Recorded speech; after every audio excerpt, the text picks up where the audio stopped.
Aneka pilihan kaos desain eksklusif, merchandise Fando Clothing. Order sekarang, klik link di deskripsi.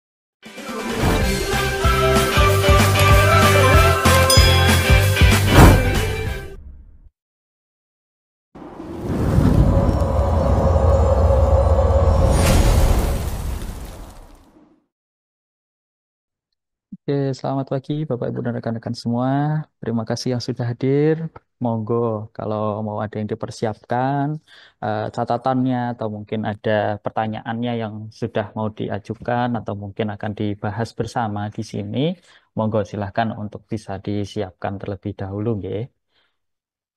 Saya sambil rename sebagai contoh ya Bapak Ibu dan rekan-rekan semua untuk monggo di rename atau diganti namanya untuk display name-nya ini seperti yang saya lakukan begitu ya. Di susunan saya memilih untuk nama saya di depan terus diikuti dengan nama bisnis saya. Monggo kalau mau mengikuti seperti itu atau mungkin mau nama bisnisnya dulu di depan terus nama pribadinya yang di belakang itu juga silahkan. Monggo gitu. Nah, Bapak, Ibu, dan rekan-rekan semua, ini sebelum mulai mau sedikit memberi gambaran ya untuk sesi hari ini dan besok, begitu nggih. Jadi di hari ini dan besok itu kita akan membahas materi permulaan, begitu. Sebelum kita nanti masuk ke materi yang akan hadir rekan-rekan mentor atau pemateri, begitu nggih. Jadi kalau saya ini bisa disebutnya adalah pendamping, begitu nggih, Bapak, Ibu, dan rekan-rekan semua untuk di rangkaian ini, begitu. Nah, saya ini tugasnya apa, Bapak Ibu dan rekan-rekan semua adalah menghimpun mungkin permasalahan atau mungkin tantangan yang selama ini dihadapi oleh rekan-rekan semua untuk nanti kalau seandainya saya bisa memberikan solusi, nanti akan saya langsung berikan gitu. Tapi kalau ternyata solusi itu harus nanti dikumpulkan dulu, dijadikan satu dan ada pembahasan khusus, nanti secara periodik waktu begitu ya untuk program ini nanti akan ada sesinya gitu. Jadi monggo nanti kalau seandainya ada yang masalahnya adalah seputar WA bisnis gitu. Nanti kita akan jadikan satu WA bisnis itu masalahnya seperti apa, atau temuannya seperti apa. Nanti kita akan bahas secara sesi khusus begitu. Tapi kalau seandainya bisa saya langsung berikan solusinya, maka langsung kita bisa eksekusi langsung gitu. Semisal kita mau mendesain halaman utamanya WA bisnis begitu. Nanti step by stepnya atau tahapan per tahapannya nanti ternyata bisa saya pandu begitu, maka kita langsung eksekusi aja. Tapi ternyata kalau ada temuan-temuan khusus seperti error untuk di penggunaan WA bisnis dan WA pribadi yang seperti itu nanti kita akan bahas secara teknisnya lebih dalam dengan praktisi nanti yang dihadirkan begitu. Nah, eh mengingatkan kembali Bapak Ibu dan rekan-rekan semua, sesi hari ini dan besok monggo bisa diikuti oleh owner atau mungkin tim atau mungkin karyawannya begitu ya untuk di usaha masing-masing begitu. Jadi tidak terbatas untuk owner saja atau tim saja, tapi boleh semuanya. Harapannya nanti kalau seandainya ada temuan masalah atau mungkin ada case tertentu yang seperti itu bisa langsung dihadapi begitu. Nah, oke, karena sudah jam 9:05, secara resmi kita akan buka ya untuk sesi hari ini. Begitu. Nggih, ya yang sesi hari ini dan besok kalau tidak bisa on cam itu nggak apa-apa. Yang penting bisa mendengarkan dan nanti kalau seandainya ada pertanyaan atau mungkin ada temuan-temuan yang ditemukan selama ini terkait dengan digital marketing, baik itu media sosial maupun marketplace, bisa disampaikan begitu. Jadi harapannya jangan karena mungkin koneksi yang buruk atau mungkin sedang mengikuti agenda lain atau mungkin ternyata sambil produksi nih pagi hari ini sampai nanti, eh, tapi malah itu tidak bisa malah mengganggu atau mungkin menyebabkan tidak bisa ikut. Harapannya semua bisa ikut, tetap bisa mendengarkan dan bisa menyimak dari apa yang disampaikan. Gitu. Baik, saya izin untuk merekam dulu atau recording. Baik, saya Recording in progress. rekam. Begitu, baik Bapak Ibu dan rekan-rekan semua. Seperti biasa saya mohon bantuannya di awal, walaupun mungkin teman-teman ada yang tidak bisa on cam begitu ya, tapi mohon untuk bisa on cam sebentar bagi yang bisa untuk kita foto bersama dulu di awal sebagai bentuk kami mendokumentasikan kehadiran Bapak Ibu dan rekan-rekan semua di sesi hari ini. Seperti yang saya bilang, boleh datang di hari ini atau besok atau mau datang keduanya juga boleh gitu. Sama-sama nanti akan ada form absensi yang nanti bisa diisi begitu sehingga nanti terekam nih Bapak Ibu rekan-rekan semua apakah datang hari ini apa datang besok apa ternyata datang keduanya gitu. Nah, itu nanti bisa menjadi kredit penilaian bagi kami untuk disampaikan kepada Bank Indonesia bahwa keantusiasme teman-teman ini tinggi begitu dengan adanya pendampingan di luar jam bersama mentor atau mungkin praktisi atau narasumber begitu. Baik, silahkan untuk dinyalakan kameranya. Tidak perlu pakai background juga kalau memang sulit. Misal kalau pakai handphone ternyata pakai background ternyata malah lemot begitu atau tidak tertampil, itu tidak apa-apa. Jadi monggo yang penting menyalakan kameranya untuk yang bisa. Kalau yang tidak bisa silahkan untuk namanya itu yang penting ada gitu ya, untuk nanti bisa terlihat siapa saja yang hadir di pagi hari ini gitu. Oke, saya akan hitung mundur seperti biasa. Saya akan screenshot begitu. Baik, kita hitung mundur. 3, 2, 1. Oke, bersiap untuk yang kedua. Bisa pose kalau mau pose. 3, 2, 1. Oke, yang kedua. 3, 2, 1. Oke, terima kasih Bapak Ibu yang sudah on cam. Sangat-sangat mengapresiasi untuk persiapannya begitu. Dan teman-teman berarti tidak berarti tidak mempersiapkan dengan baik, tapi mungkin sedang ada kendala atau mungkin sedang ada di kegiatan lain atau mungkin ada tugas lain atau mungkin sedang proses produksi atau sedang ada di kantor gitu ya. Nah, oke Bapak Ibu dan rekan-rekan semua.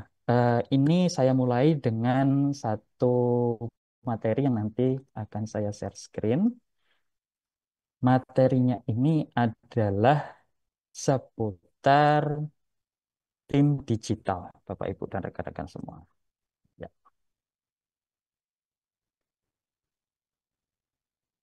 oke,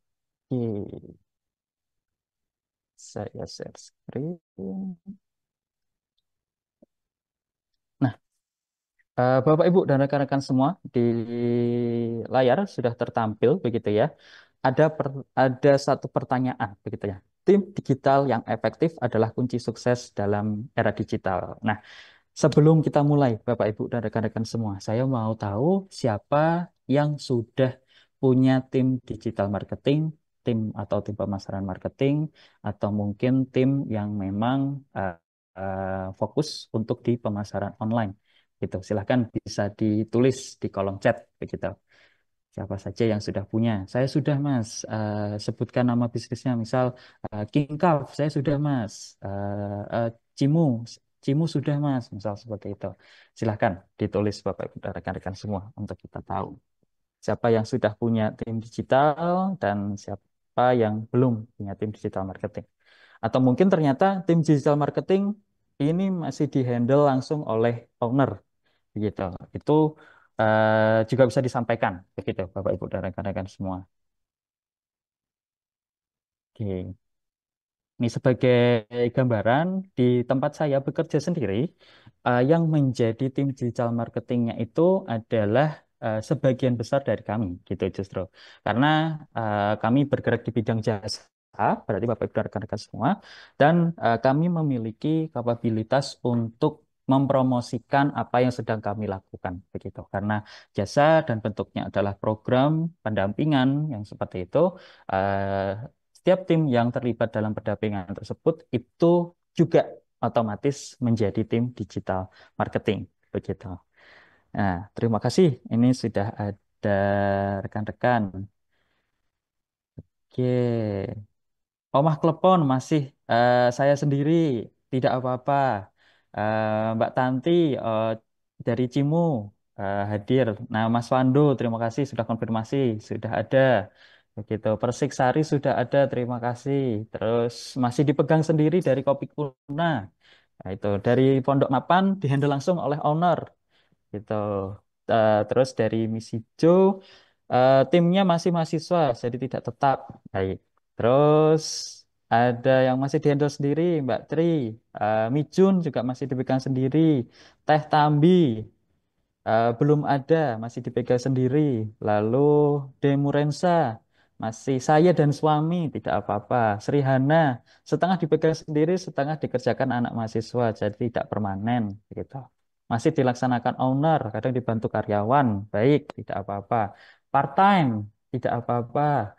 Terus MML, nah, ini sudah ada tapi baru belajar, tidak apa-apa. Nanti kita akan eh, bikin skema yang paling tepat, ya, yang paling bisa untuk terutama untuk teman-teman yang baru gitu ya atau baru memulai atau mungkin saat ini masih dihandle sendiri begitu. Nah, seperti mungkin teman-teman yang sudah ada tentunya sudah ada tim marketing begitu ya maksudnya. Itu pasti memiliki plus minus begitu.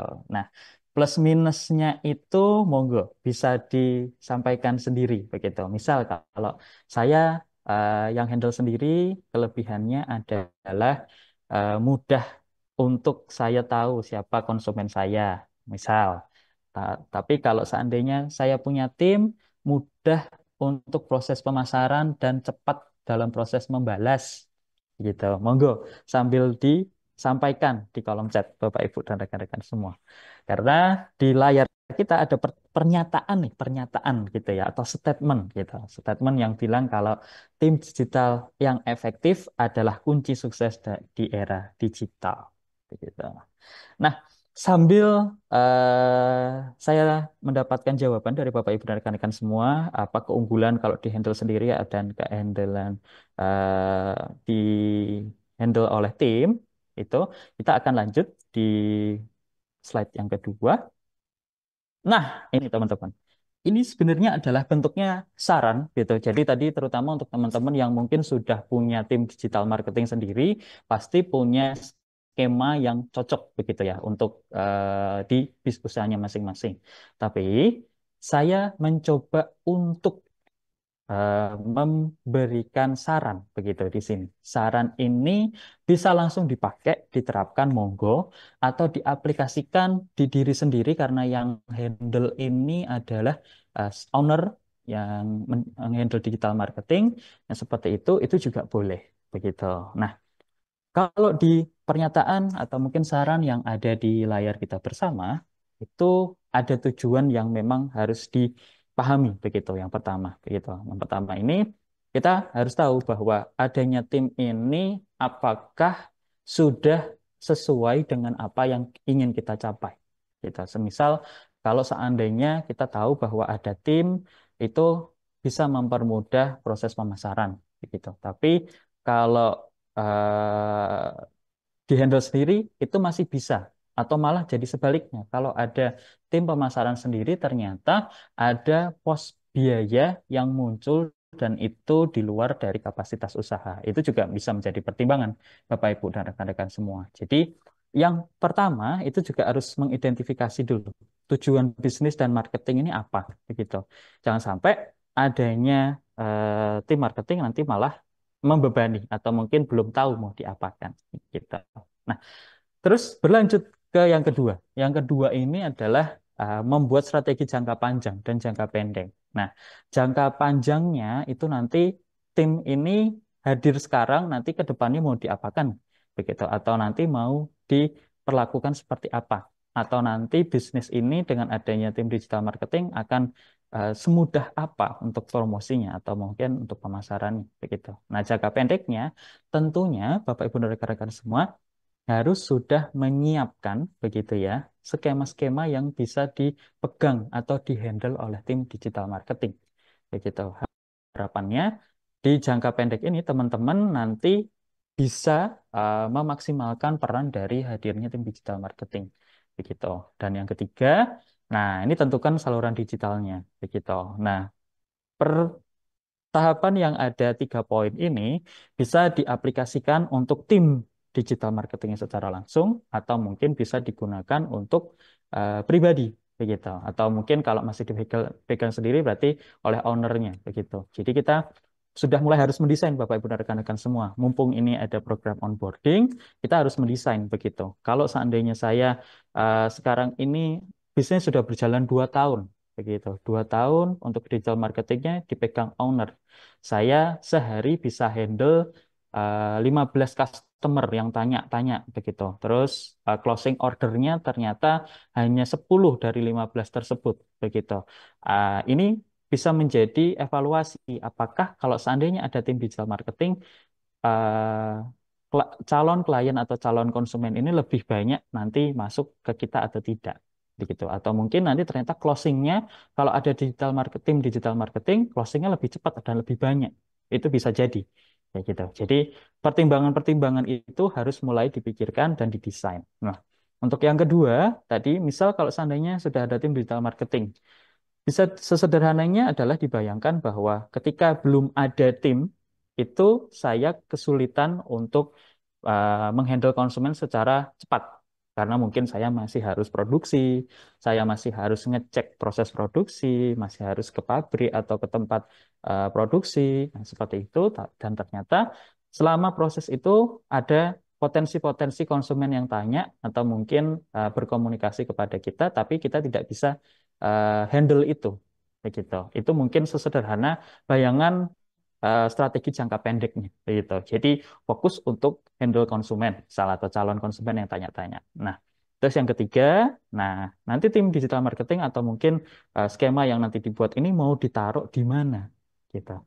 Di mananya ini apakah di media sosial begitu, apakah di marketplace atau di spesifik media sosialnya itu di WA, di IG atau di TikTok, misal seperti itu, atau mungkin justru di marketplace nih fokus yang karena nggak bisa kepegang gitu di marketplace di Shopee, di Tokopedia, di TikTok Shop yang seperti itu ternyata sebelumnya itu tidak bisa saya pegang sebagai owner ternyata dan adanya digital marketing khusus untuk di sana itu juga boleh yang seperti itu. Nah, Bapak Ibu dan rekan-rekan semua, kalau kita ngomong tim digital marketing, komposisi yang mungkin bisa diambil adalah sebagai berikut begitu. Ada tim customer service, ada tim konten kreatornya, ada desainernya, terus ada yang handle sosial media sebagai social media manager, dan yang kelima ini adalah advertiser gitu atau pengiklan atau tim yang memantau iklan begitu. Nah, dari 5 ini Bapak Ibu dan rekan-rekan semua, kalau yang sudah punya itu lebih efektif yang mana untuk tim digital marketing? Monggo bisa disampaikan di kolom chat, Bapak Ibu dan rekan-rekan semua. Gitu. Jadi ada customer service. Customer service adalah orang yang menghandle baik itu pertanyaan positif, misal, atau mungkin justru malah pertanyaan negatif, misal seperti itu, handle sesuatu yang sifatnya kontra dengan apa yang kita jalankan, itu memang semakin besar bisnis, itu memang harus ada orang yang bertugas untuk menjadi customer service, begitu. Dan sebagai gambaran untuk customer service sendiri harus orang-orang yang memang punya ketelatenan tinggi begitu atau dedikasi yang tinggi. Lalu punya kesabaran juga yang tinggi juga begitu. Karena mungkin pertanyaan itu banyak yang sifatnya juga mempertanyakan kualitas misal seperti itu atau mungkin mempertanyakan pelayanan ya seperti itu. Jadi customer service ini adalah salah satu komponen yang penting ketika usaha itu semakin besar. Gitu. Jadi kalau Bapak Ibu dan rekan-rekan semua ternyata punya rencana dalam tahun 2025 ini ingin meningkatkan kapasitas bisnisnya, begitu. Maka salah satu komponen yang nanti harus ada itu adalah customer service, begitu. Karena itu adalah garda terdepan, gitu. Ketika kita harus fokus untuk di proses secara keseluruhan, begitu, baik itu manajerial maupun di produksi, maka harus ada orang yang berhadapan langsung dengan orang atau calon konsumen begitu. Lalu ini konten kreator dan desainer itu mungkin saat ini tergantung fokusnya mau kemana. Kalau konten kreator misal karena sekarang lagi trennya adalah banyak produksi video, maka konten kreator ini menjadi prioritas begitu. Kalau ternyata Bapak Ibu dan rekan-rekan semua juga banyak butuh pembuatan flyer, yang seperti itu. Flyer ini bisa diproduksinya oleh desainer, begitu. Tinggal kita mau mau membuat konten itu seperti apa atau media promosinya itu seperti apa, begitu. Apakah memang ternyata harus banyak video atau mungkin harus banyak foto, begitu. Itu cocoknya di konten kreator, begitu. Tapi kalau untuk yang pembuatan pamflet, terus pembuatan poster, lalu pembuatan media promosi yang sifatnya itu cetak, misal, itu cocoknya adalah ada desainer, gitu. Jadi itu yang menentukan dan membatasi apa sih tugas dari konten kreator dan apa tugasnya desainer, gitu. Terkadang eh, pemilik bisnis begitu ya, kesulitan untuk membedakan antara teman-teman yang memang memproduksi konten atau sebagai konten kreator dan juga memproduksi media promosi begitu.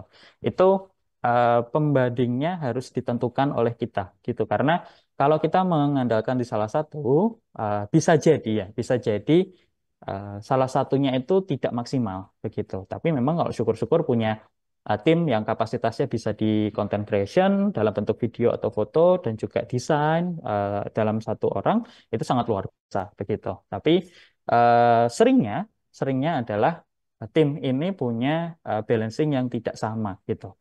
Karena mereka kemampuannya di salah satu, maka salah satunya ini timpang begitu. Nah, lalu setelah content creator dan desainer ini ada uh, social media manager dan advertiser gitu. Ini berfungsi juga nantinya untuk pengiklanan yang ada di media sosial maupun yang ada di marketplace gitu. Karena kita tahu masing-masing platform itu punya platform atau mungkin punya fasilitas atau fitur untuk kita bisa iklan gitu. Sehingga ini perlu ada orang yang nanti ditempatkan kalau seandainya kita punya rencana untuk proses pengiklanan gitu. Dan itu harus didasari dengan analisa yang dilakukan baik itu di media sosial maupun di marketplace gitu. Orang-orang yang mungkin atau bisnis yang dimiliki oleh seseorang yang ternyata mereka punya sosok yang bisa ditampilkan sebagai eh, ambasador atau mungkin sebagai duta dari bisnis tersebut. Itu tidak menutup kemungkinan hasil riset dari tim social media manager begitu. Dan ketika sudah dibuat kontennya oleh konten kreator dengan memprofiling atau membuat konten yang menampilkan duta atau brand ambassador tadi, itu juga bisa jadi hasil dari risetnya teman-teman social media manager begitu. Sehingga untuk bisa dikatakan antara konten kreator, terus desainer, terus media manager, lalu itu advertiser, itu semuanya sebenarnya berkesinambungan begitu. Karena semuanya itu akan mencari tren, melakukan riset tren, terus membuat kontennya. Habis konten selesai itu diposting, dianalisa. Apabila kurang untuk bisa menjangkau, kita iklankan. Itu di situ ada advertisernya yang nanti akan mengiklankan. Ini juga nanti akan menilai bagaimana performa iklan yang dibuat dengan konten yang disiapkan. Begitu.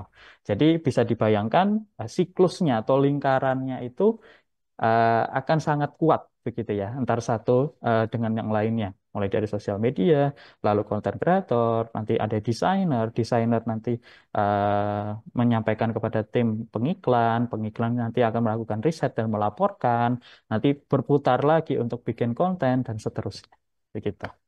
Nah, Bapak Ibu dan rekan-rekan semua, sampai sini ada yang ingin bertanya? Monggo silahkan kita komunikasi dua arah dulu di 20 menit awal kita pendampingan. Silahkan. Sambil saya izin untuk minum ya, Bapak Ibu dan rekan-rekan semua.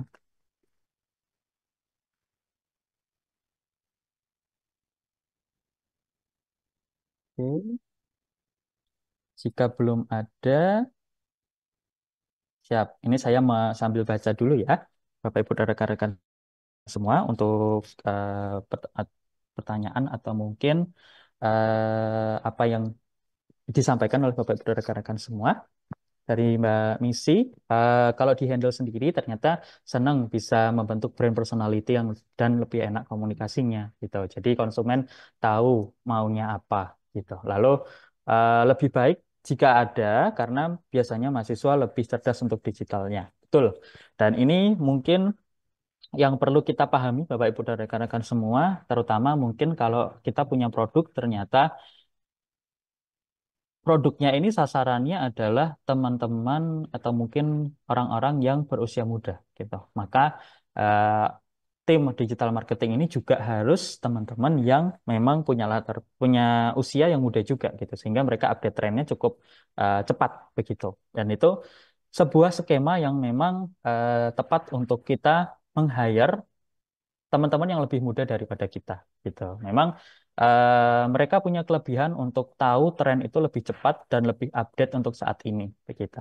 Sehingga kalau kita misal punya brand fashion yang fashion ini punya target range usianya adalah misal dari 17 tahun sampai 25 tahun. Itu sudah jelas bahwa ada perbedaan generasi gitu dari mungkin kita owner dengan para targetnya begitu. Dan orang yang tahu benar-benar apa yang diinginkan di teman-teman yang usianya di rentang 17 sampai 25 tahun adalah orang-orang yang memang ya usianya seusia itu atau sekecil itu gitu. Sehingga mereka akan memberikan saran kepada kita lebih cepat dengan melakukan riset yang mereka lakukan dengan metodenya itu dibuat oleh mereka sendiri gitu. Oke, Mbak Yanti dari Selawang. Oke, usulan. Baik, nanti materi akan di-share, Bapak dan rekan-rekan semua, dan juga rekamannya.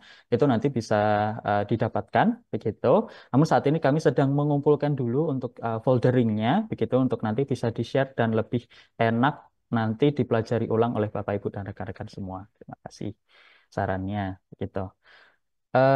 Dari Mbak Sofiatul Hidayah dihandle sendiri, dibantu putri saya pas tidak di pesantren. Nah, baik, terima kasih Bu.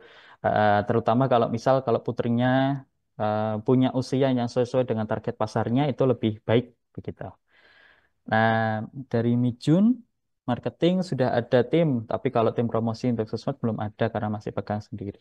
Baik, begitu. Untuk yang marketing ini memang kita paham bahwa beberapa produk memang lebih kuat secara offline, begitu. Dan online ini adalah sesuatu yang baru. Itu kami juga pahami itu, sehingga misal kalau seandainya ada peralihan mulai dari nanti akan diseimbangkan ya antara penjualan offline dan online-nya ini memang perlu ada desain tim yang cocok dan tepat begitu. Di-handle sendiri lebih mudah dan menerapkan promo di benak dan dalam materi promosinya. Baik, Mas Media ini terima kasih juga. Kelemahannya adanya keterbatasan waktu. Betul. Kita Demurensa. Dikerjakan sendiri, kelebihannya hemat biaya, sudah pasti. Bisa langsung berhadapan dengan konsumen, betul. Kekurangannya slow respon dan kalau sedang produksi, betul. Tentu ini beberapa case atau mungkin case yang ditemukan ya. Kalau seandainya ternyata kita menghandle sendiri gitu. Ada kekurangan bahwa terbatasnya waktu karena mungkin kita juga harus proses produksi sehingga tidak maksimal begitu. Oke, Mas Medial sebenarnya lebih efektif dan terarah dan berkelanjutan dengan adanya tim gitu. Mas Wando, Social Media Manager. Terus Mbak Retno menghandle marketing sendiri, belum didelegasikan ke tim atau profesional. Keuntungan, betul, kontrol penuh. Lalu hemat biaya, fleksibilitas tinggi, lalu autentik dan personal, betul. Nah, kerugian membutuhkan waktu dan energi yang lebih besar. Nah, ini ada yang pernah sharing juga. Kebutuhannya memang sebenarnya harus memiliki tim, kayak gitu. Tapi selama ini promosi sendiri juga sudah oke karena melalui referensi dan sesama pelaku, gitu. Tapi kalau berkolaborasi dengan tim digital marketing lebih efektif dengan gambaran dua produk lebih menarik. Tuh. Oke, ini masuk mulai pertanyaan. Berarti ya salah satunya dari Mas Karisma dari PT Tambi, apakah perlu kita menggunakan customer service jika ada social media manager? Nah, oke, Mas Karisma, saya akan mulai jawab begitu. Customer service dan social media manager itu biasanya seseorang yang berbeda. Ini kita ngomongin lazimnya ya, lazimnya terlebih dahulu, begitu. Karena orang yang ada di customer service itu biasanya orang yang terbiasa komunikasi keluar. Dalam artian mereka membalas chat dari orang asing yang mungkin bertanya soal kita itu sudah termasuk komunikasi dengan orang luar, begitu. Nah, Sedangkan apa yang dikerjakan oleh teman-teman social media manager itu adalah memanage media sosial mulai dari riset begitu, riset tren apa yang sedang happening atau sedang naik daun sekarang ini begitu. Terus social media manager juga bertugas untuk penjadwalan kontennya itu mau berapa banyak, mau seminggu 3 kali, mau setiap hari upload, atau mungkin sehari 2 kali dengan komposisi yang beraneka ragam. Mulai dari mungkin posting di feed atau mungkin di unggahan, atau dicampuri juga dengan unggahan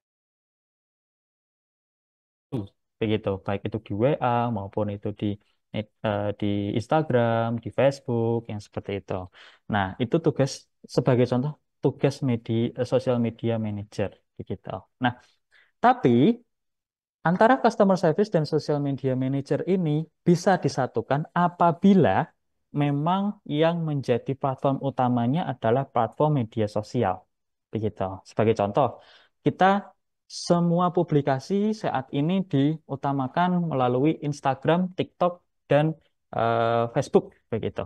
Begitu. Nah, dari 3 platform tersebut berarti orang tersebut harus melakukan riset, harus melakukan saran pembuatan konten, terus nanti mereka akan melakukan penjadwalan, dan setelah diunggah, berarti mereka bersiap di belakang layar untuk menanggapi komentar-komentar yang masuk atau mungkin pesan-pesan yang masuk. Itu bisa. Tapi ingat bahwa kita harus paham betul bahwa sarana apa yang akan kita gunakan untuk melakukan proses promosi atau pemasaran ini begitu. Dan kita perlu tahu juga bahwa terkadang yang namanya sosial media itu juga belum tentu akan langsung konversi ke penjualan begitu. Itu juga sebenarnya perbandingannya ada 50-50 gitu ya. Lewat customer service kadang bisa juga selling gitu atau closingan kayak gitu. Itu juga bisa karena mungkin orang tanya, orang dijelaskan produknya, terus mereka tertarik untuk langsung beli. Itu bisa melalui customer service begitu. Nah, melewati media sosial itu juga terkadang juga bisa begitu kan. Untuk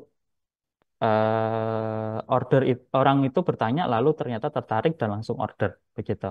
Nah, apabila disatukan sebetulnya tugasnya bisa sama begitu, tapi tinggal mana yang mau difokuskan. Apakah eh, media sosial ini mau difokuskan sebagai media promosi atau sarana apa namanya pemasaran begitu, itu langsung bisa satu orang begitu. Berbeda kalau seandainya kita masih ada di platform lain, misalnya kita punya marketplace yang seperti itu, berarti tentunya harus ada orang yang handle marketplace sendiri gitu.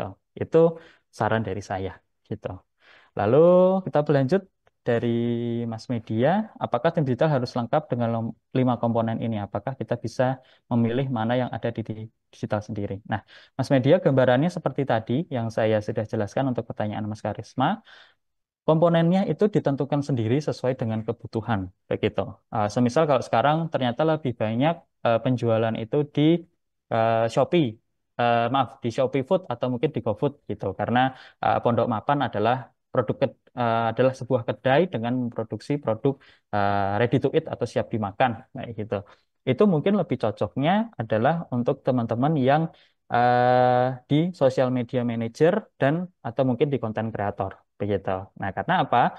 Teman-teman yang ada di social media manager ini juga nanti bisa handle untuk di pembuatan kontennya dan media promosi begitu. Dan konten kreator pun juga seperti itu. Nah, nanti akan dibantu oleh admin yang seperti itu atau admin yang itu nanti bisa disebut juga customer service yang seperti itu atau orang-orang yang memang handle pesanan secara langsung karena mungkin pakai platform atau mungkin pakai media jualnya itu adalah melalui GrabFood atau misal GoFood atau mungkin ShopeeFood yang seperti itu.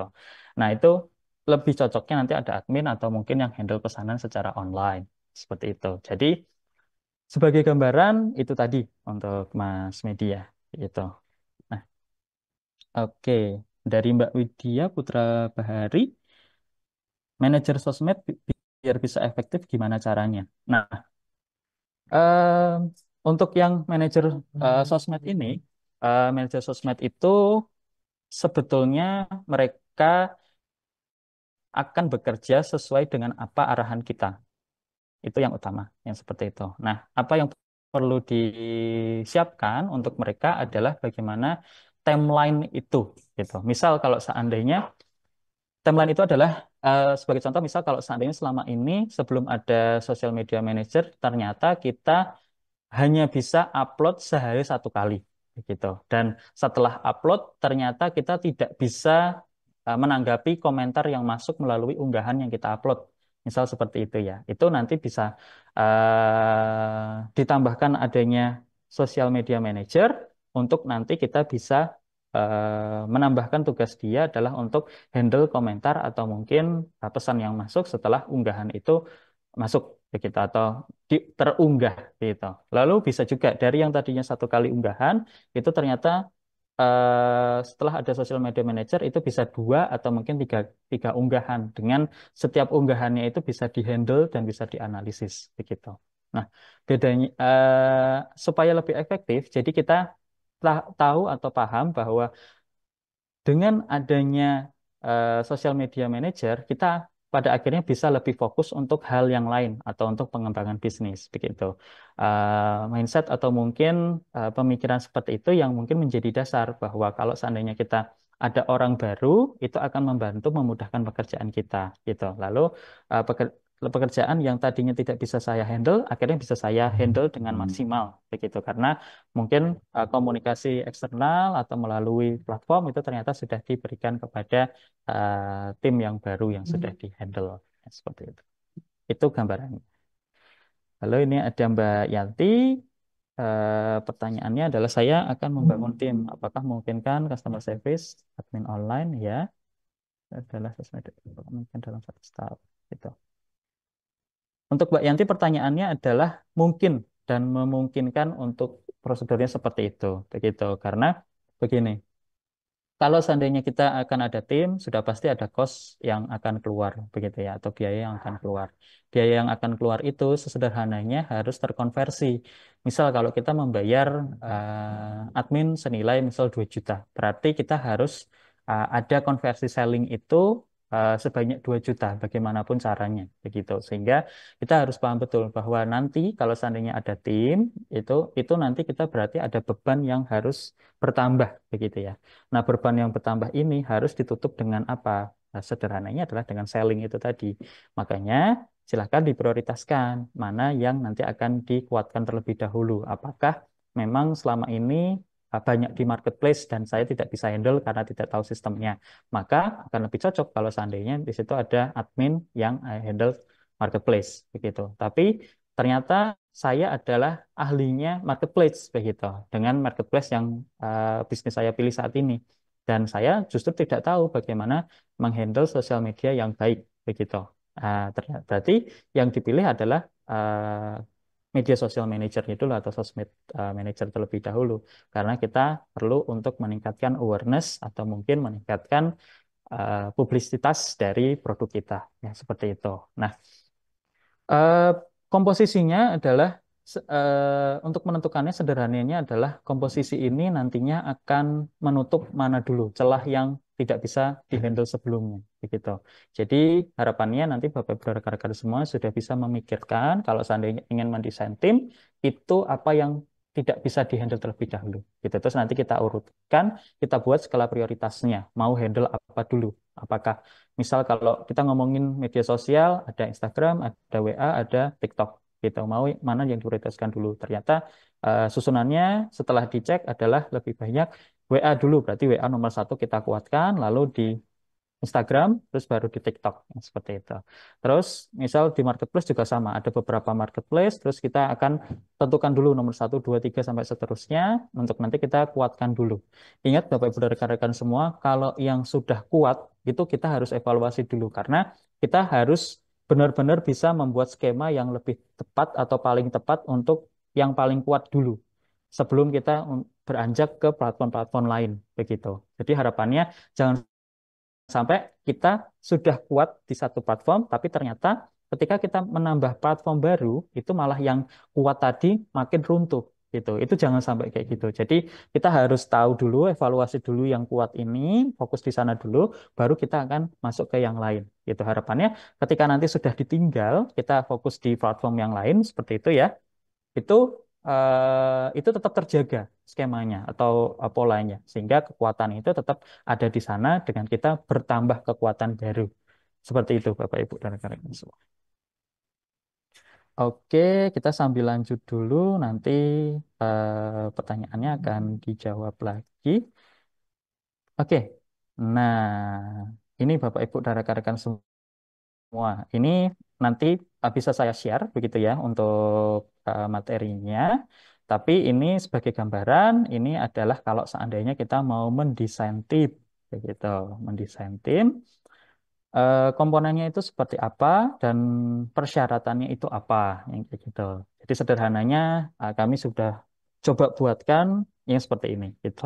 Tugas utamanya adalah sebagai berikut, lalu ada kualifikasi dan nanti ada indikator kecapaiannya begitu. Apa yang tadi sebelumnya belum bisa kita handle dan akhirnya bisa dihandle oleh tim itu ada di poin yang tiga atau Key Performance Indicator gitu atau KPI ini. Ternyata tingkat kepuasan pelanggan, respon rata-rata dan jumlah keluhan ini ternyata bisa diselesaikan gitu dengan tuntas dalam satu hari itu selesai dengan adanya customer service. Nah, itu bisa jadi pertimbangan bahwa dengan adanya customer service itu bisa terakomodir gitu. Lalu ini seputar CS atau customer service. Kita akan beralih seputar content creator. Nah, ini content creator. Ternyata content creator ini kita punya case atau punya kasus bahwa kita perlu untuk melakukan riset dulu karena dari konten apa yang kita buat itu ternyata belum maksimal gitu. Maka kami membutuhkan content creator yang harus tahu pertama tahu campaign. Campaign itu berarti sebuah kampanye ya. Jadi rangkaian rangkaian sederhananya adalah rangkaian konten yang nanti bisa diproduksi secara berseri dari awal sampai akhir. Itu nanti fungsinya untuk mencapai tujuan tertentu gitu. Misal kalau seandainya kita akan mulai eh, menghadapi hari raya, misal seperti itu. Nah, hari raya itu jangan mepet di misal Hamin seminggu baru kita punya rencana untuk bisa mengepus atau mungkin mendorong penjualan. Tapi sebaiknya misal dari 2 bulan sebelumnya, yang seperti itu kita sudah mulai bikin campaign-campaign yang sifatnya itu mengarah ke pembelian yang lebih besar. Misal kita mulai memberikan saran bahwa produk yang sifatnya itu untuk dikonsumsi skala besar atau keluarga itu bisa dengan memilih produk yang kita tawarkan sebagai bentuk paket, misal seperti itu. Dari 2 bulan sebelum hari raya kita sudah mulai bikin konten yang seperti itu. Sampai nanti pada akhirnya nanti ada ucapan hari raya, nanti masuk setelah ucapan hari raya nanti mulai ada contoh-contoh produk yang bisa dibeli yang seperti itu adalah contoh dari campaign. Jadi persiapan selama kurun waktu tertentu itu yang disebut campaign yang seperti itu. Lalu sebagai capaiannya di akhir ternyata ini adalah jumlah konten yang dihasilkan lebih banyak gitu. Terus jumlah pengunjung juga semakin baru yang seperti itu dan tingkat engagement atau mungkin eh, apa, hubungan begitu ya, hubungan atau mengontaknya orang-orang itu kepada kita itu semakin tinggi. Nah, seperti itu disebut dengan KPI, disebut dengan tingkat engagement begitu. Dan ini sebagai contoh, misal case-nya adalah kita ternyata butuh content creator. Lalu ada desainer. Nah, desainer ini ternyata kita ada fokus untuk bikin desain-desain grafis atau desain-desain grafik gitu. Nah, ini tugas utamanya, misal kita bisa tentukan seperti contoh yang ini gitu. Terus kualifikasinya ternyata mereka ini harus yang sudah paham aplikasi grafis yang seperti itu atau mungkin aplikasi yang sifatnya itu tidak bisa diedit menggunakan handphone, harus menggunakan komputer secara spesifik yang seperti itu bisa dengan hadirnya tim desainer. Tuh. Lalu untuk yang social media manager ini juga mungkin bisa diambil begitu ya. Contohnya apa sih yang nanti kita bisa dapatkan dari hadirnya seorang social media manager itu ada pertumbuhan follower, terus tingkat engagement tinggi, terus jumlah konversi dari media sosial juga lebih tinggi, begitu. Secara sederhananya adalah kita lebih mudah menjangkau calon customer atau customer itu di media sosial daripada waktu sebelumnya dengan adanya social media manager. Terus ini yang soal advertiser. Advertiser berarti harus orang-orang yang tahu dan advertiser ini sebenarnya kalau kita sudah punya bisnis yang jangkauannya luas itu akan cocok. Tapi kalau seandainya masih lokal atau mungkin masih yang sifatnya itu di satu kepulauan aja, misal saya punya customer ada di Jawa dan Sumatera, banyaknya di sana, itu sebenarnya kalau di advertiser itu sebenarnya kurang maksimal begitu. Karena tugas advertiser itu nanti banyaknya adalah memantau pergerakan dari iklan itu sendiri. Kalau di zaman sekarang ya, Bapak Ibu dan rekan-rekan semua. Gitu. Sehingga sebenarnya peran advertiser itu bisa dijadikan satu dengan social media manager apabila memang jangkauan pasarnya belum seluas itu. Begitu. Apabila tapi justru sebaliknya kalau seandainya persebaran konsumen ini ternyata sangat luas dan sangat besar sekali gitu ya. Itu advertiser justru sangat penting gitu karena kita apabila menjangkau di lokasi-lokasi tertentu itu akan membutuhkan biaya yang mungkin besar begitu. Sebagai contoh, kalau seandainya kita mau mengambil lokasi pengiklanan itu hanya di Jawa Tengah, itu akan lebih murah apabila kita mengambil di beberapa lokasi sekaligus, misal ada di Jawa Barat, ada di Jakarta, ada di Surabaya. Makanya ketika kita juga ada budget iklan yang tinggi, maka sebaiknya justru harus ada tim advertiser atau pengiklannya. Karena semakin besar budget yang dikeluarkan, itu harus semakin besar pula pemantauannya, semakin dalam pemantauannya, begitu. Jadi justru malah jangan kita berpikir bahwa saya mending ngiklan tanpa ngerekrut orang untuk dipromosi saya. Nah, itu kalau dari kacamata saya itu kurang tepat, begitu, atau tidak tepat justru bahkan gitu, tidak tepat karena kalau kita sudah mengiklan di banyak tempat, justru malah harus ada yang mantau. Jangan kita sendiri, begitu. Karena kalau seandainya kita sendiri, itu akan keteteran dan malah jatuhnya impulsif. Nanti kita akan nambah terus iklannya tanpa kita tahu bahwa iklan tersebut efektif atau tidak, begitu. Itu gambaran untuk pekerjaan advertiser atau pengiklan, Bapak Ibu dan rekan semua. Nah, ini yang mungkin tadi ditanyakan mengenai bagaimana sih tahapan dari hadirnya mungkin sosok-sosok baru atau mungkin tim yang baru yang ada di bisnis kita, begitu. Nah, ini sebagai gambaran Bapak Ibu dan rekan-rekan semua. Ini sedikit cara cara apa ya? Cara berpikir mungkin ya lebih tepatnya. Bukan semua secara utuh pekerjaannya bagaimana, tapi adalah cara berpikirnya seperti ini. Kita punya konten kreator, punya desainer, dan punya sosial media dan advertiser, begitu.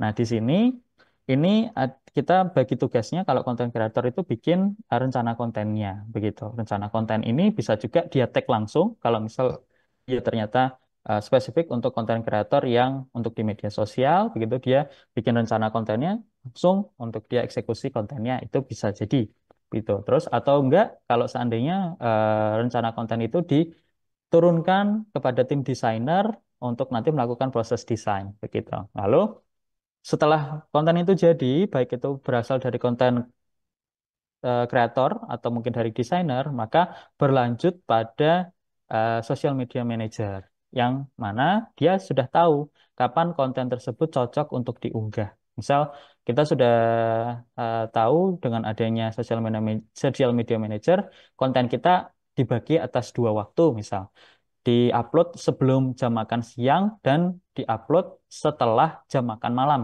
misal seperti itu. Nah, itu yang tahu itu nantinya adalah tim social media manager dan itu menjadi tugasnya dia, begitu, untuk nanti bisa upload, gitu. Nah, lalu masuk ke tugasnya advertiser. Nah, seperti yang tadi saya jelaskan sebelumnya, advertiser itu akan memantau iklan itu sejauh mana, begitu. Dia juga akan mendesain bagaimana konten yang sudah ada atau mungkin konten yang biasa dibuat oleh usaha kita itu nanti dibuatkan skema iklan itu yang paling tepat bagi usaha kita. Makanya Di sini mereka nanti akan membuatkan atau memantau secara mendalam mengenai iklan yang telah kita rencanakan gitu. Nah, ini sederhananya mungkin bisa dipakai juga oleh Bapak Ibu dan rekan-rekan semua. Nah, Mung- ini adalah bentuk laporan kerja tim digital gitu. Secara sederhananya nanti kita buat untuk sifatnya ini bisa yang bentuknya harian, terus nanti ada yang mingguan, ada yang bulanan, ada yang nanti per periode tertentu. Misal ada triwulan, terus misal ada per quarter atau mungkin per semester yang seperti itu. Itu ditentukan dengan beberapa contoh di sini. Di CS punya laporan harian, punya laporan bulanan gitu. Nah, CS ini laporan hariannya adalah catatan komunikasi dengan pihak luar di hari tersebut seperti apa. Bulanannya, nah itu bikin statistik. Misal statistiknya adalah di hari Senin dan hari Jumat ternyata adalah hari di mana orang mengontak itu lebih banyak daripada hari Selasa, Rabu, dan Kamis, misal seperti itu. Nah, analisa-analisa seperti ini itu didapatkan dengan memang aktivitas harian yang dilakukan begitu sehingga nanti kita sebagai owner atau sebagai pemilik bisnis itu tahu bahwa kapan kita harus bikin strategi secara khusus di hari tertentu dan kapan kita harus kita bisa agak kendor gitu ya untuk bikin eh, sebuah campaign atau mungkin sebuah unggahan itu tidak sebanyak hari biasanya seperti itu. Nah, ini contoh selanjutnya adalah konten kreator. Laporannya itu dilakukan bulanan dan juga dilakukan secara per 3 bulan atau triwulan begitu. Di sini ada daftar konten yang diproduksi, terus mereka juga produksi kontennya, terus nanti mereka mendapatkan informasi engagementnya seperti apa yang seperti itu. Terus ternyata kalau triwulannya ini analisis trennya gitu. Kadang tren itu bisa bertahan lama, misal tren sebuah lagu yang digunakan untuk video-video TikTok itu bisa bertahan sampai dengan 2 bulan. Maka si tugas konten kreator ini adalah membuat konten dengan menggunakan lagu itu dengan beragam variasi sesuai dengan tren yang ada, gitu. Tapi nanti setelah 2 bulan selesai, nah ini ternyata ada lagu baru nih dengan konten yang bentuknya berbeda juga. Maka itu juga tugas konten kreator untuk melakukan laporan kepada kita bahwa ada strategi baru yang harus disesuaikan dengan adanya tren baru untuk di media sosial gitu. Terus desainer ini banyaknya nanti laporannya memang adalah per project kalau seandainya kita butuh untuk pembuatan bentuk desain secara khusus, misal untuk poster, untuk publikasi, atau mungkin desainer ini juga untuk sampai kepada kemasan, packaging. Ternyata packaging ini juga disesuaikan lagi, apakah packaging untuk hari-hari besar, apakah untuk season tertentu, misal seasonnya adalah season per 3 bulan, yang seperti itu nanti menjadi tugas desainer untuk mereka melaporkan apa-apa saja yang sudah mereka buat dan apa yang mereka belum lakukan seperti itu. Nah, terus ini social media manager tentunya adalah mingguan dan bulanan. Mingguan harapannya nanti mereka juga tahu metriknya seperti apa, terus trennya juga mereka tahu, begitu untuk nanti bersiap di minggu selanjutnya mereka sampaikan kepada tim konten kreator ini untuk melakukan pertimbangan membuat konten yang sesuai dengan tren di pekan tersebut, misal seperti itu. Terus yang advertiser, nah ini yang tadi analisis mingguan dan analisis bulanan, begitu. Apakah performanya ini tinggi, apakah pengeluaran yang dikeluarkan itu sesuai dengan jangkauan yang didapatkan, lalu nanti juga hitung-hitungan dengan pembelian atau mungkin closingan dari titik-titik yang memang diberikan iklan di sana. Misal kita ngiklan di Surabaya, apakah pembelian dari kota Surabaya ini naik selama proses iklan itu dilakukan. Nah, itu sebagai sederhananya laporan mingguan yang nanti harus dilaporkan kepada kita sebagai owner. Gitu. Ini contoh platform. Ini platform ini sebenarnya contoh yang mungkin apabila kita berkesempatan untuk bisa menggunakan platform secara utuh gitu. Tapi kalau seandainya tidak menggunakan grup WA saja itu sudah cukup gitu. Yang penting kita harus rajin atau mungkin membiasakan untuk reminder atau melakukan pengingat gitu ya, atau mengingatkan kapan-kapan saja mereka harus update. Misal teman-teman customer service dan ke teman-teman sosial media itu harus update harian. Itu harus ditarget mau diupdate itu jam berapa. Misal kalau seandainya CS itu harus mulai bersiap membuat laporan di jam setengah 4 sore karena nanti toko tutup atau mungkin jam operasional tutup di jam 4 sore begitu. Jadi setelah jam 4 sore itu berakhir, dia sudah langsung harus mengirimkan performa komunikasinya selama 1 hari operasional itu begitu. Terus mungkin media sosial itu juga mereka punya target untuk melaporkan laporannya itu adalah misal jam 7 malam yang seperti itu. Jadi mereka menganalisa 24 jam ke belakang sebelum mereka melakukan laporan gitu. Karena biasanya media sosial kan lebih banyak interaksinya di waktu yang tidak ditentukan juga gitu ya. Semisal di waktu malam di luar jam kerja itu di sana ternyata ada komunikasi yang terjalin yang seperti itu juga harus dicatat dan nanti dilaporkan gitu bahwa ada komunikasi dari calon customer atau mungkin calon yang tanya-tanya begitu ya. Itu ternyata banyaknya di malam hari, misal seperti itu. Itu juga menjadi pertimbangan untuk kita melakukan analisis gitu. Jadi saran saya kalau di awal, kalau belum bisa menggunakan 4 aplikasi yang sebagai contoh ini Bapak Ibu dan rekan-rekan semua bisa menggunakan sistem reminder atau mungkin pengingat seperti tadi. Gitu. Oke, sebelum kita lanjut, kita akan buka kolom chat terlebih dahulu ya. Sambil izin saya jeda untuk minum dan membaca beberapa pertanyaan yang masuk.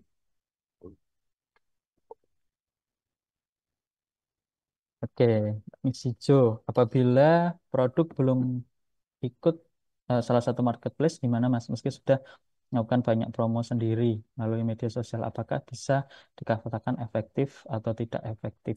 Oke. Baik, saya akan coba jawab.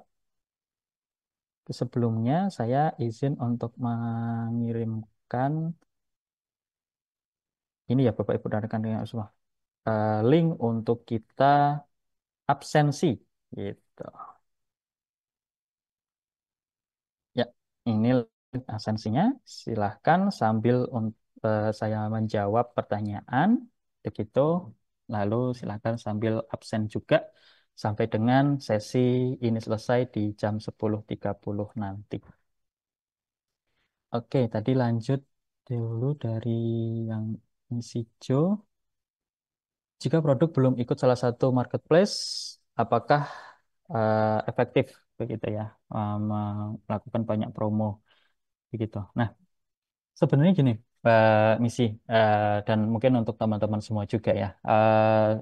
Saat ini orang-orang itu terkadang beli sesuatu itu memastikannya melalui media sosial untuk mereka tahu trennya gitu. Ternyata sekarang lagi tren misal kalau seandainya baju lelaki itu banyak yang pakai yang oversize atau yang agak kegedean ukurannya.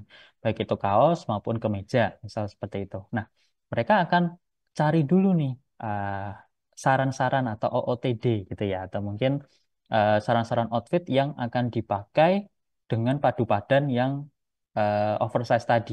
Itu mereka melalui media sosial, begitu. Tapi mereka akan beralih ke marketplace untuk mencari barang yang mereka inginkan, begitu. Karena apa? Karena di marketplace itu orang menganggap lebih aman untuk transaksi karena dibantu pihak ketiga yaitu marketplace sendiri yang membantu proses transaksi gitu. Mulai dari jamin merasa aman karena terjamin proses transaksinya, uangnya masuk lalu masuk ke platform dulu maksudnya ke marketplace-nya lalu nanti akan diberikan kepada konsumen itu saat order selesai seperti itu. Nah, mereka aman, merasa aman bahwa uang mereka itu dipantau atau mungkin disimpankan dulu oleh platform begitu. Dan proses seperti itu akan terus berlangsung begitu bahwa kalau misal kita bikin di media sosial itu adalah bikin untuk trennya gitu. Walaupun tidak menutup kemungkinan ya, kalau seandainya orang itu dari tren langsung tanya produk ke kita, terus langsung kita beli, misal kayak gitu. Itu bisa jadi seperti itu. Tapi kalau bicara seputar keamanannya yang seperti itu teman-teman pelanggan atau mungkin konsumen itu lebih banyaknya mereka akan beli melalui platform ketiga atau marketplace itu sendiri. Begitu. Jadi sarannya memang itu menyeimbangkan punya punya media sosial ya juga punya marketplace begitu. Walaupun misal kita juga terkendala terkadang di marketplace itu produk kita harganya itu sama dengan ongkirnya, misal seperti itu. Tapi itu perlu dipahami juga bahwa orang-orang yang pada akhirnya beralih ke marketplace untuk berbelanja, mereka sudah paham bahwa ada konsekuensi membayar ongkos kirim yang mungkin berbeda-beda. Dan bisa saja mereka mendapatkan promo dan dapat gratis untuk ongkirnya, tapi juga bisa juga mereka karena ngejar keamanan untuk transaksi, mereka beli di marketplace, tapi dengan konsekuensi tetap membayar ongkir secara penuh. Yang seperti itu. Jadi kalau bilang efektif dan tidak efektif, jawabannya adalah efektif punya di keduanya. Itu yang Mbak isi. Lanjut dari Mas W aja. Nah, sebenarnya yang harus dilakukan pertama kali untuk marketing sosmed, kayak gitu. Karena begitu kompleks dunia sosmed kadang bingung sendiri, betul. Apa bikin WA bisnis dulu atau Instagram dulu? Bagaimana WA bisnis yang nendang dan terintegrasi dengan IG? Bagaimana jadwal posting dan bagaimana video yang hype? Gitu. Oke, ini pertanyaan cukup banyak, tapi saya akan bicara mengenai WA bisnis terlebih dahulu ya, Bapak Ibu dan rekan-rekan semua. Sebenarnya untuk di WA bisnis, lalu untuk di Instagram, terus berlanjut di Facebook, itu semuanya kita harus pahami bahwa itu adalah miliknya Meta, begitu. Orang yang biasa menggunakan Meta, begitu ya, ekosistem Meta, baik itu tadi WA, Instagram ataupun di Facebook, itu biasa dengan profil yang punya struktur yang bisa kita aplikasikan, begitu. Jadi yang utama adalah kita harus bikin halaman utamanya itu menarik dan informatif. Itu kata kuncinya, menarik dan informatif. Menariknya apa? Menariknya itu penjelasan produk kita bisa ditampilkan secara singkat di sana. Lalu informatifnya, kalau seandainya mau transaksi, itu mau diarahkan kemana. Kalau mau lihat produknya doang, itu berarti sudah tersedia di platform tersebut. Begitu. Kalau mau komunikasi, ngontak ke siapa, nah itu sebaiknya semuanya ada di halaman muka atau halaman depan atau home-nya. Ini berlaku untuk WA bisnis, Instagram maupun di Facebook. Begitu. Karena kalau kita ngomongin WA bisnis, kadang kita ngeklik gitu ya, tapi kita tidak tahu sebenarnya ini produknya apa. Walaupun sudah ada gambar-gambar, terus ada icon yang ditampilkan di sana atau mungkin foto produk yang ditampilkan di WA bisnis, tapi orang juga perlu pengetahuan bahwa di mana sih saya harus mendapatkan informasi seputar ini produk itu seperti apa. Gitu. Termasuk sama di Instagram juga seperti itu. Kalau kita buka Instagram pertama kali, yang akan terlihat ini adalah seputar data diri atau mungkin data yang kita tampilkan atau di bagian bio itu. Nah, di bagian bio itu harus menarik dan informatif begitu. Berarti itu juga berfungsi untuk di WA Business, Instagram maupun di Facebook begitu. Jangan lewatkan bagian kolom deskripsi untuk kita bisa menuliskan secara singkat apa produk kita. Itu jangan sampai kelewat begitu karena orang akan platform itu didesain untuk orang itu melihat foto lalu membaca secara singkat lalu baru melihat isi kontennya begitu. Jadi pola itu harus diikuti begitu sesuai dengan platformnya begitu. Kalau tadi contoh di web bisnis, misal kalau di Instagram, orang ngetik di kolom pencarian akunnya kita atau produknya kita, kalau langsung ketemu, nanti akan diklik, mereka experience-nya itu adalah ngeklik, terus lihat fotonya, terus lihat namanya, habis lihat namanya, nanti mereka akan tahu, akan melihat bahwa kita ini jualan apa, kita ini produknya apa, dan kemana kita bisa mengontak, kemana kita bisa beli, itu harus tertampil di kolom bio saat setelah ngeklik akunnya kita. begitu. Nah, itu di Facebook juga sama. Di Facebook mungkin kita lebih tahu duluan daripada WA dan IG. Di Facebook juga seperti itu. Ada kolom nama, terus ada kolom deskripsi, nanti ada kolom unggahan atau uploadan yang akan tertampil di sana, begitu. Semuanya itu dilengkapi, begitu. Jadi kita harus membayangkan juga bahwa kalau misal kita menempatkan diri sebagai konsumen, kita pengen tahu apa sih kalau kita searching atau mungkin mencari sesuatu, apakah fotonya itu harus ada? Oh iya, fotonya harus ada dulu. Saya harus tahu ini bentuknya seperti apa. Terus kita membaca deskripsinya seperti apa, lalu berlanjut kita mengontaknya bagaimana. Nah, nanti kalau untuk di WA Business kan ada fitur katalog tuh. Nah, fitur katalog itu saya jadi ingat beberapa hari lalu dari salah satu peserta juga yaitu Mas Fando itu juga menyarankan ada beberapa cara penulisan yang tepat untuk di listing listing produknya kita gitu. Dan itu bisa diaplikasikan juga untuk mengisi katalog dari WA Business begitu. Karena komponennya sebenarnya sama. Di WA Business itu juga ada katalog yang menampilkan foto, lalu menampilkan nama produk, lalu dilanjutkan deskripsi produk dan harganya. Begitu. Sebisa mungkin Bapak Ibu dan rekan-rekan semua, semua kolom itu diisi. Mulai ada informasi berat dari produknya, misal, terus ada keterangan kemasannya gitu, kemasannya mau dikirimkan seperti apa, apakah ada pilihannya atau memang sudah ditetapkan oleh kita.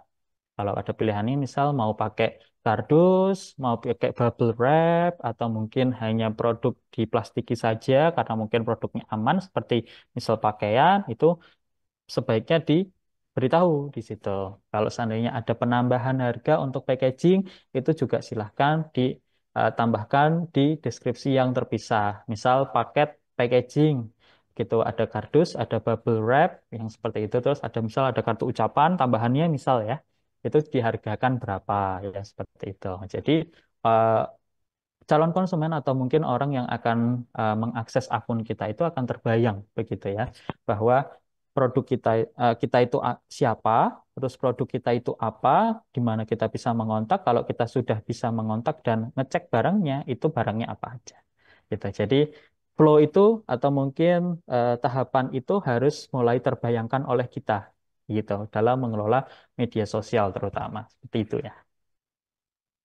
Lalu dari Mbak Mega, dari Sri Hana, untuk content creator, desain dan bisa dihandle satu orang saja.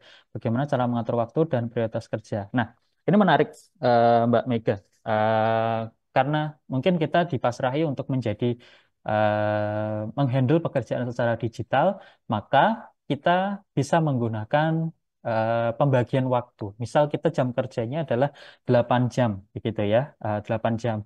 Di pagi hari itu mulai dari jam 8 pagi sampai dengan jam 12, berarti total ada 4 jam misalnya.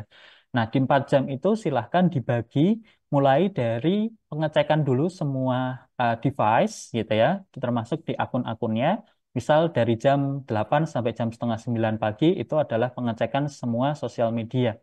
Misal di WA itu kita ngecek berapa chat yang masuk dan berapa chat yang harus diprioritaskan begitu. Terus kita beralih ke platform yang kedua, misal di Instagram. Di Instagram komen yang masuk itu berapa banyak komennya.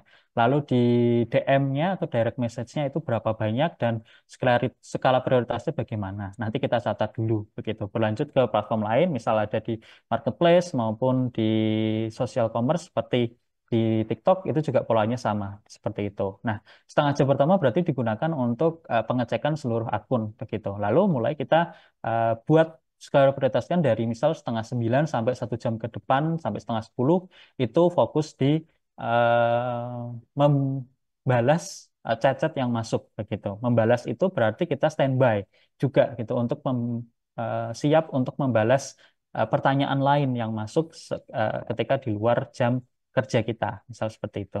Nah, habis setengah 1 jam itu nanti masuk kita mulai ke platform lain yang mungkin berbeda. Misal kalau yang tadi 1 jam fokus di media sosial, 1 jam berikutnya di marketplace, kayak gitu. Berarti kan itu sudah mencapai jam sekitar 10.30 atau 2,5 jam kita bekerja, begitu. Nah, dari 2,5 jam bekerja itu, kita mulai sambil kita melakukan rekap begitu. Harapannya nanti di sebelum jam makan siang atau istirahat siang itu sudah bisa dilakukan reporting begitu atau mungkin pelaporan kepada owner atau kepada tim lain yang sifatnya itu harus mengetahui laporan yang kita handle begitu. Nah, selama 1,5 jam dari setengah 10 sampai jam 12, setengah 11 sampai jam 12, itu dari teman-teman mulai bisa juga melakukan pengecekan ulang untuk di order-order yang mungkin masuk yang seperti itu. Jadi kurang lebih 4 jam pertama itu bisa dilakukan dengan cara pengecekan, terus handling, berarti memegang secara penuh, begitu ya. Disilahkan dibagi antara marketplace dan media sosial, berlanjut untuk proses pekerjaan utamanya. Misal harus upload produk, harus upload konten, harus tag konten, ya, seperti itu sambil nanti menyiapkan reporting harian sebelum jam makan siang. Begitu harapannya. Misal di setengah 12 atau mungkin di jam 12 kurang itu sudah bisa melaporkan kepada owner, itu lebih baik begitu. Nah, itu sampai jam makan siang. Lalu berlanjut mungkin bekerja lagi di jam 1 sampai dengan jam 4 sore. Itu juga tersedia waktu kurang lebih 3 jam. Nah, 3 jam ini nanti biasanya kalau kita ada upload atau mungkin ada kita tahu bahwa kebiasaan customer itu ngontak setelah jam makan siang. Nah, kita bersiap untuk itu. Gitu. Handling untuk di beberapa hal atau juga bisa sambil mempersiapkan konten yang nanti akan diproduksi, misal seperti itu dilakukan di 3 jam setelah jam makan siang.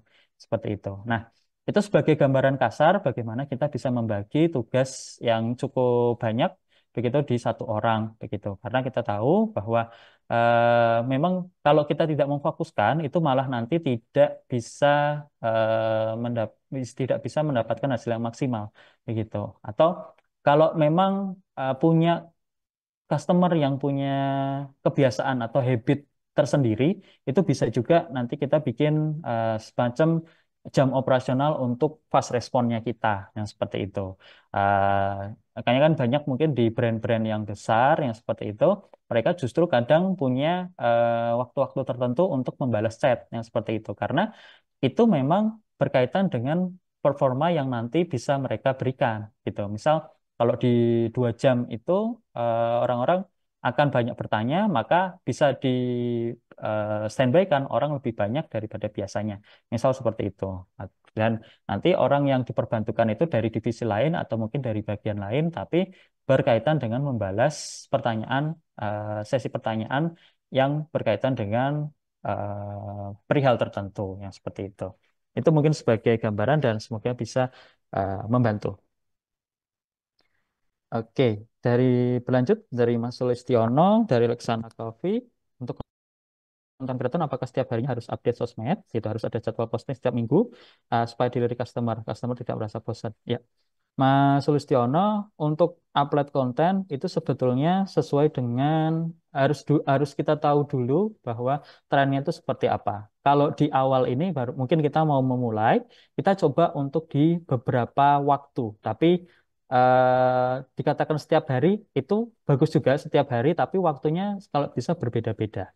Namanya kita baru mencoba ya, kita baru mencoba. Lalu kita yang harus lakukan dan wajib dilakukan adalah melakukan analisa begitu dari proses kita tadi upload kontennya itu gitu. Jadi jangan upload konten terus selesai, terus kita cuma lihatnya ternyata cuma like, cuma komennya doang, terus share-nya berapa banyak.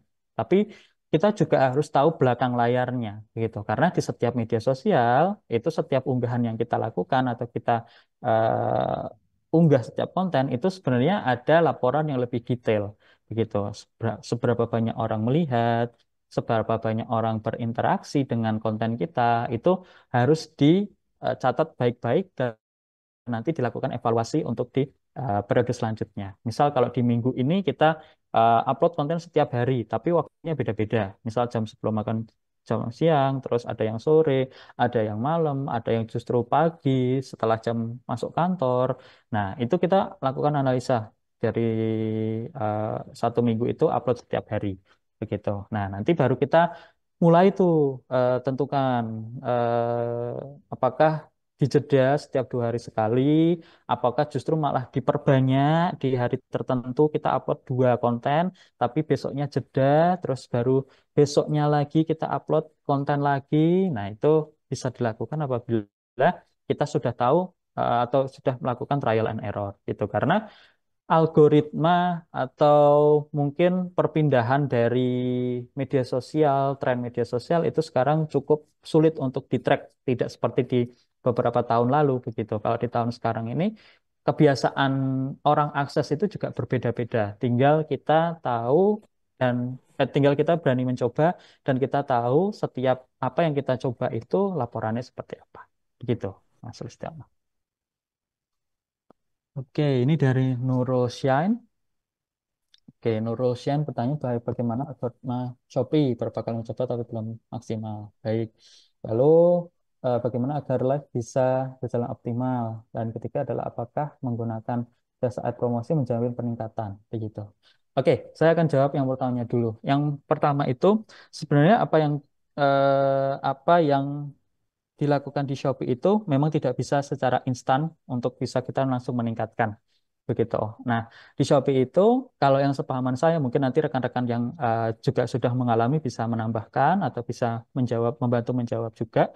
Tapi kalau di Shopee itu biasanya orang itu akan melihat informasi selengkap mungkin begitu. Seperti yang sudah dicontohkan oleh Mas Wando kalau teman-teman sudah masuk sejak di hari Jumat lalu di situ Mas Wando dari salah satu peserta kita juga mencontohkan bahwa bagaimana menuliskan deskripsi produk yang baik begitu. Nah, berawal dari itu dulu, Bapak Ibu dan rekan-rekan semua, karena memang kalau seandainya orang mengakses Shopee sekarang itu orang itu banyak melihat deskripsi produk itu secara detail terlebih dahulu. Kalau mereka bisa membayangkan produk itu ukurannya seberapa, kualitasnya bagaimana, lalu juga apa namanya, kalau dipakai di dirinya itu bagaimana, itu adalah sesuatu yang diincar begitu oleh orang-orang yang mengakses Shopee begitu. Itu yang perlu dipahami terlebih dahulu.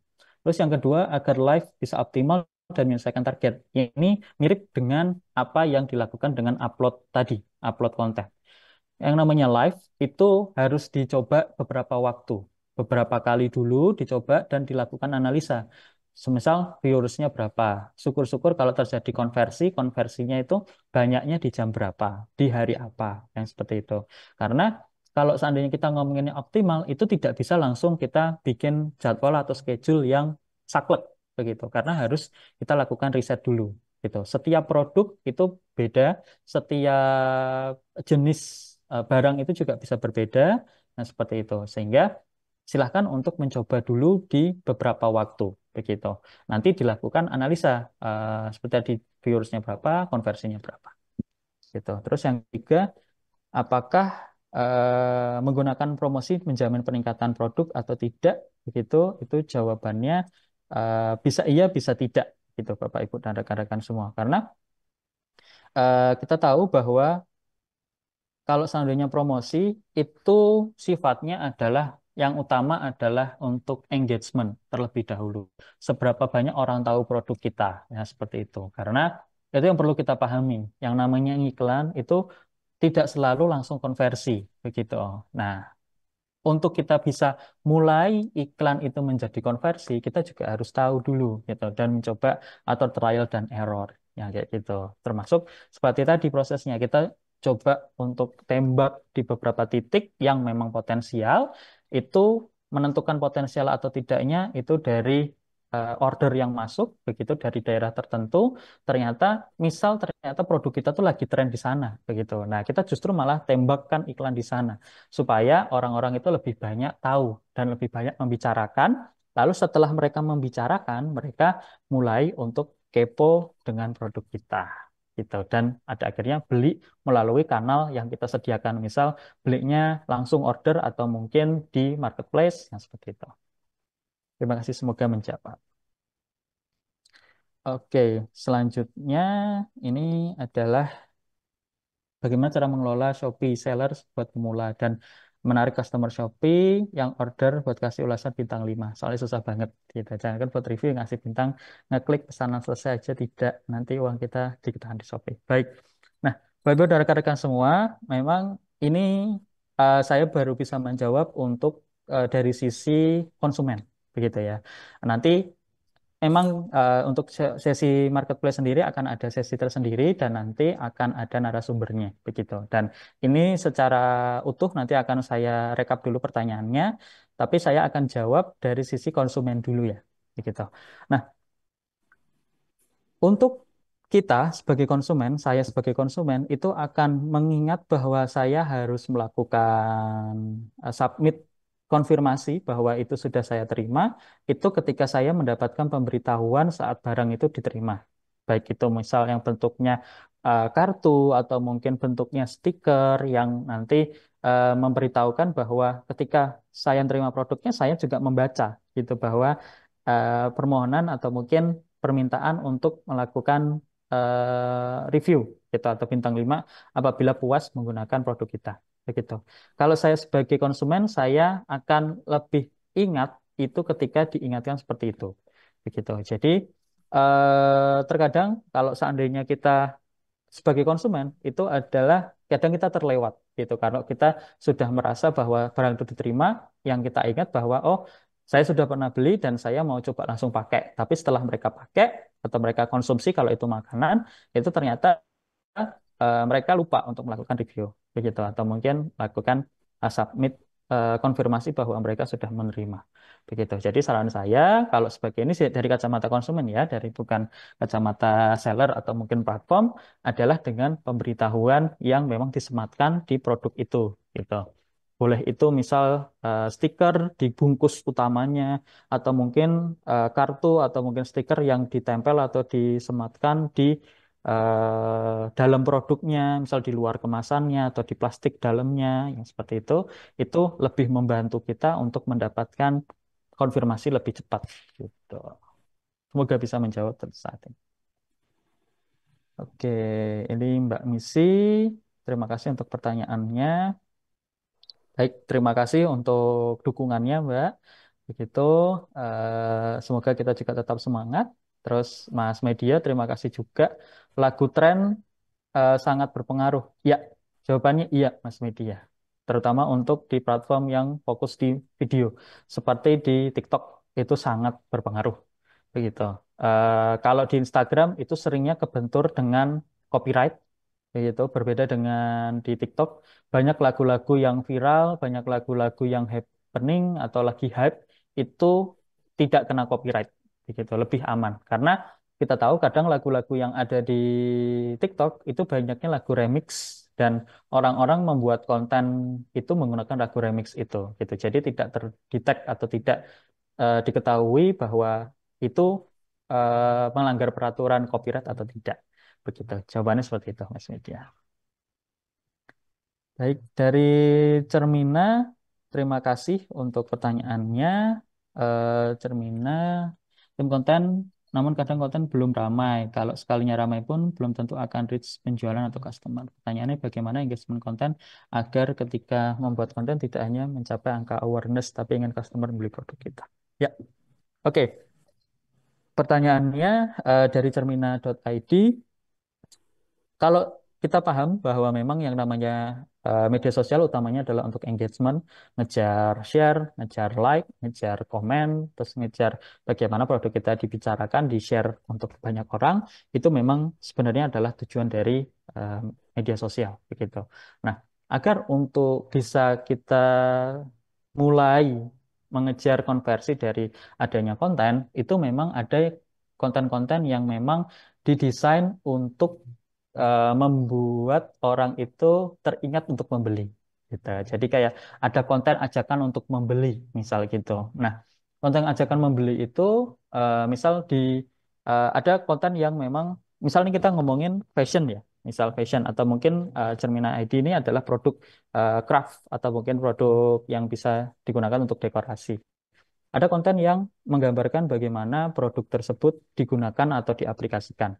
Begitu. Lalu nanti setelah produk itu dikasih tahu bagaimana aplikasinya, di akhir itu eh, orang-orang tuh diingatkan bahwa yuk cek link di bio untuk order secara langsung atau yuk cek link di bio untuk kamu bisa juga ngedekor kamarmu seperti yang ada di Cermina ID yang seperti itu. Jadi memang kalau kita ngomongin konten, itu kontennya itu harus ada call to action-nya di akhir atau nanti orang itu akan melakukan apa? Apakah orang itu hanya untuk share aja atau untuk orang itu nantinya akan beli yang seperti itu? Nah, itu memang bagaimana menentukannya adalah dari bentuk konten itu sendiri. Begitu. Semoga bisa menjawab. Oke, Demurunsa, bagaimana membuat iklan di WhatsApp bisnis? Ini saya tidak bisa jawab sekarang. Nanti kita akan ada sesi khusus untuk WA bisnis. Jadi akan kami tampung dulu. Lalu yang Berkah Jaya Doplang, HP lemot, server penuh, pembaruan kembali ke WA biasa. Betul. Memang kekurangan dari WA bisnis sekarang ini adalah kebutuhan memori yang cukup besar, Bapak Ibu dan rekan-rekan semua. Jadi Bapak Ibu dan rekan-rekan semua memang harus mengalokasikan device yang cukup mumpuni, yang kayak gitu. Kalau memang kita bicarakan HP jadul, memang HP jadul itu kelemahannya adalah di kapasitas yang memang harus eh, dikosongkan ya seperti itu. Jangan tercampur dengan misal file-file yang bentuknya foto, video yang ada di penyimpanan kita begitu. Dan memang Bapak Ibu dan rekan-rekan semua sebaiknya kalau memang menggunakan HP jadul itu hanya digunakan untuk di salah satu aja. WA bisnis atau mungkin WA pribadi itu tidak bisa dijadikan satu. Berbeda dengan mungkin kalau handphone kita sudah yang baru atau mungkin yang sudah kapasitas memorinya lebih besar begitu. Nah, saran saya itu begitu. Dan kalau kembali lagi ke WA biasa itu sebenarnya sangat disayangkan karena kalau di WA biasa kita cukup terbatas untuk menampilkan informasi produk kita berbeda dengan WA bisnis begitu. Dan juga saran saya juga Bapak Ibu dan rekan-rekan semua kalau misal masih menggunakan HP jadul silahkan secara rutin itu melakukan pembersihan chat-chat yang lalu-lalu gitu. Misal kalau seandainya Bapak Ibu dan rekan-rekan semua punya kesempatan untuk merekap chat itu di luar handphone itu lebih baik. Lalu setelah direkap itu dihapus gitu. Dan itu harus tertib. Misal dilakukan secara mingguan atau seminggu 2 kali yang seperti itu. Misal kalau sudah closing itu silahkan dihapus sambil dicatat nomornya itu yang closing itu nomornya berapa. Terus nanti suatu saat kalau kita ada promo, kita tawarkan jadikan prioritas gitu. Tapi sudah tidak membebani memori begitu. Jadi harus cukup telaten nih Bapak Ibu dan rekan-rekan semua kalau seandainya memang menggunakan HP jadul begitu. Harus rajin resik-resik gitu. Waktunya juga harus ditentukan supaya nanti tidak jadi lemot begitu. Terima kasih. Oke, terima kasih Mbak Misi, terima kasih dan teman-teman semua untuk informasi juga untuk sesi kita memang tinggal 1 menit lagi sehingga Bapak Ibu dan rekan-rekan semua pertanyaan yang ada di sini nanti akan bertahap saya jawab begitu di hari ini harapannya nanti sebelum ganti hari sudah ada jawaban ya Bapak Ibu dan rekan-rekan semua dan besok semisal kita berlanjut untuk pendampingan Bapak Ibu dan rekan-rekan semua itu sudah terjawab dulu pertanyaan-pertanyaan di hari ini begitu ya. Bapak Ibu dan rekan-rekan semua. Dan saya ingin mengingatkan kembali bahwa silakan untuk mengisi absensi Bapak Ibu dan rekan-rekan semua. Absensi yang saya kirimkan linknya di kolom chat ini. Silahkan untuk diisi sebagai konfirmasi bahwa Bapak Ibu dan rekan-rekan semua sudah hadir di pagi hari ini. Misal besok berhalangan hadir, paling tidak di minggu ini sudah ada kredit kehadiran untuk pendampingannya yaitu di hari ini gitu.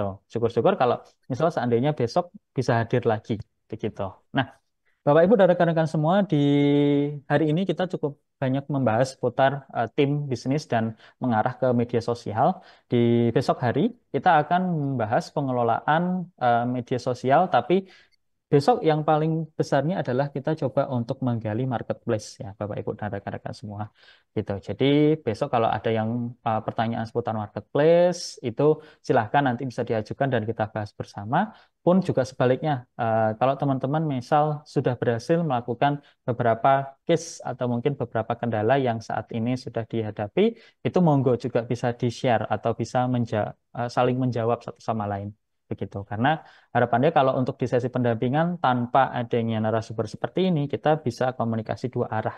Begitu ya Bapak Ibu rekan-rekan semua. Jadi besok kalau hari ini kita fokus di tim tim digital dan juga media sosial, besok kita akan fokus di marketplace dan juga akan membahas media sosial yang mungkin hari ini belum tuntas. Begitu ya Bapak Ibu dan rekan-rekan semua.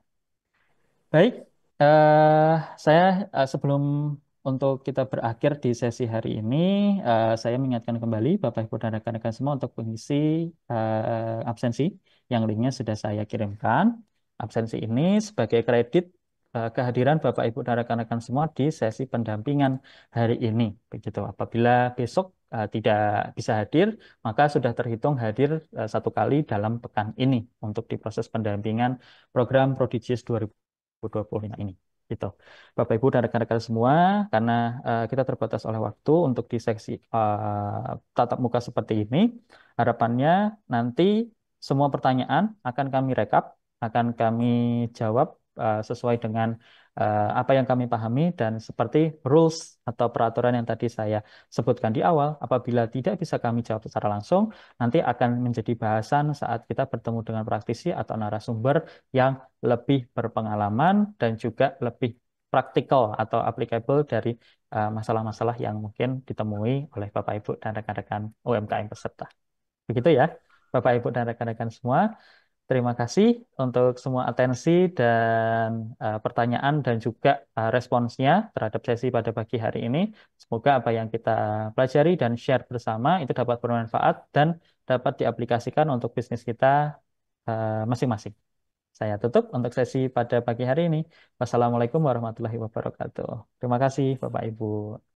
Nah, bagi teman-teman yang ingin order kaos, silahkan bisa order di marketplace Shopee, Tokopedia maupun Lazada. Caranya tinggal ketik Muhammad Ervando. Tentunya banyak pilihan kaos keren yang bisa teman-teman pakai, yang cocok buat nongkrong, hangout ataupun gaya sehari-hari ya. Dan tentunya nyaman dipakai, tahan lama dengan desain yang unik, eksklusif, bahan premium dan kualitas terbaik ya. Nah, tentunya dengan banyak pilihan kaos keren, silahkan teman-teman bisa order satuan boleh, lusinan boleh, apalagi borongan silahkan. Nah, untuk kaos lengan pendek silahkan teman-teman bisa klik di Shopee, Tokopedia, Lazada, ketik saja Muhammad Ervando. Nah, untuk kaos lengan panjang juga tersedia di marketplace Shopee, Tokopedia, Lazada. Cuman ketiknya Vando Official Shop. Jadi teman-teman sama bisa pilih untuk kaos lengan panjangnya dengan kaos keren, dengan desain-desain yang keren, eksklusif, dengan bahan premium. Nah, ada banyak pilihan, silahkan teman-teman bisa order satuan, lusinan ataupun borongan, silahkan ya. Tentunya tersedia ribuan produk, silahkan teman-teman bisa cek satu persatu. Nah, silahkan bagi yang ingin order bisa ketik di Shopee, Tokopedia, Lazada, ketik Vando Official Shop.